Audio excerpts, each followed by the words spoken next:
Assalamualaikum warahmatullahi ta'ala wabarakatuh.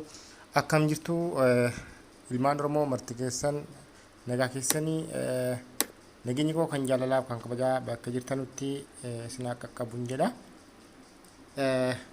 Egaa har'a barumsa adda ta'e tokkoon qabdee dhufee warrooti musliima taatanii barumsa bareedaa barumsa kan baay'ee namatti tolu. Warroonni musliima taatan kan yeroo dhiyoo keessa quraana haala adda ta'een yeroo dhiyoo keessa qaratanii akka fixxanuu fi yeroo muraasa keessa akka waan quraanaa irraa bartan abdiin qaba jechuudha. Kanaafuu quraana haappii bareedaa kan waa hedduu of keessaa qabuu fi aliifillee kan of keessaa qabu riwaayiiwwan adda addaa illee kan of keessaa qabatee jiru jechuudha. Kanarraa akka itti gammaddanu abdiin qaba. Egaa osoo gara barnoota kanaatti hin dura YouTube channel kiyyaa subscribe akka gootanu abdiin qaba.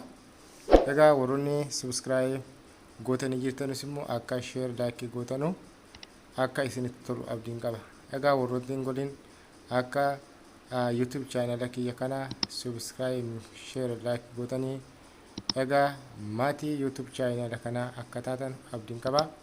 YouTube channel kiyya Zakir Happy waan jechuun egaa barreessaati akka dhuftanii asirratti na argattan barnootaan asiin gadi gadhiisa hundallee akka asirratti argattan abdiin qabu jechuudha. Zakir Happy waan jechuudhaan isa kana jechuudha. Akka waa hedduu asirraa dhuftanii barattan abdiin qaba jechuudha. Wow, sakana jechuudha. Egaa gara barumsa keenyaatti dhufna jechuudha. Gabaabseen takkasuu isin ibsa. Egaa kanarraa waa hedduu akkasiin barattanus akkasiin itti gammaddanullee abdiin qaba jechuudha. Egaa gara barumsa keenyaatti dhufna waliin ilaallu jechuudha. Nafaana waan jedha. Wow, hamma quraanni keenya isa kana repetition bossii jedhan isii kaa yookaan telegrama kiyya jedhan isii kaa jechuudha. Achirraa akka argattan abdiin qaba happii quraana kana. Telegrama kiyya immoo repetition bossii video kana jala angadhiisee jalatti akkan kaa'u achi akka argattan abdiin qaba. Egaa warroonni play store qabdanus warri isin qabnes akka inni qaxxitaa dhufee isin bira bu'u abdiin qaba jechuudha. Egaa na hordofaan jira amma happiin quraana keessi isa kana jechuudha. Isa kana egaa waliin ilaallu jechuudha. Waa inni qabu tokko tokkoon yennaa gadi isin bu'ee waan baay'ee isin rakkisuu hin qabu akkuma gadi bu'een akka hojjetudha jechuudha inni. Waaw.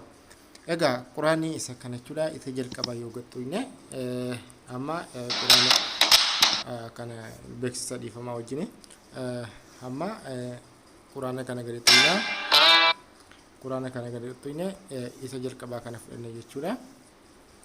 Erga fudhanne egaa kun quraana jechuudha. Hamma quraana kan baay'ee namatti tolu jechuudha. Isa kanaadha.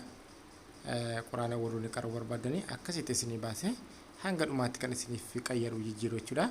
Isiniif jijjiira hanga dhumaatti jechuudha. Quraanota barbaadan jechuudha. Kan baay'ee namatti tolu jechuudha. Baay'ee kan namatti tolu.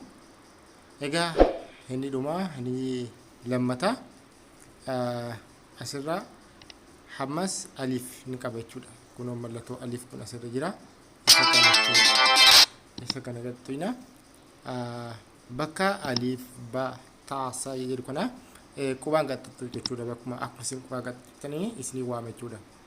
Alif ba ta sa jiim haala bareedaa ta'een quraana mataa keessanii namni tokko kan isin qaratan jechuudha. Ofii keessanii kan qaratanii fixxanu jechuudha. Kuni hanga dhumaatti baay'ee jechuudha. Keessoon isaa aliifumti kun jechuudha. Dheeraadha. Cimataa dhufu jechuudha. Arfii kan ol kaasaa dhufu jechuudha. Haala kanaan kan deemu jechuudha. Baay'ee kan namatti tolu kan baay'ee nama gammachiisu jechuudha. Hayya haala kanaan jechuudha.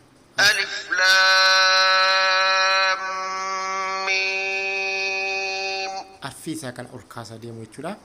Haala namni quraana itti barutti jechuudha. Isiniif cimsaa akkasiin baraa dhuftanuuf jechuudha quraana. Egaa alif kana namni fixe jechuudha. Yeroo dhiyoo keessa quraanallee qaree xumuruu hin danda'a jedhee yaada. egaa inni sadaffaa akkeessa du'aa illee ni qaba. Du'aa adda addaa du'aa kanas ni fudhanna. Du'aan kun illee innis du'aa kan audioodhaan namaaf qaroo jechuudha.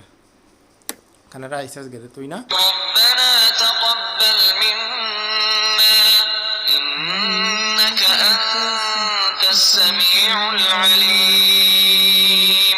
Kunis baay'ee bareeda jechuudha. Du'aa kana haffazuu ni dandeessu jechuudha. Warroonni du'aa kana haffazuu barbaadan haala yeroo dheeraa. ربنا واجعلنا مسلمين لك ومن ذريتنا أمة مسلمة لك وأرنا مناسكنا وتب علينا إنك أنت التواب الرحيم. Baay'ee nama tola jechuudha. Kun baay'ee waan namatti tolu jechuudha.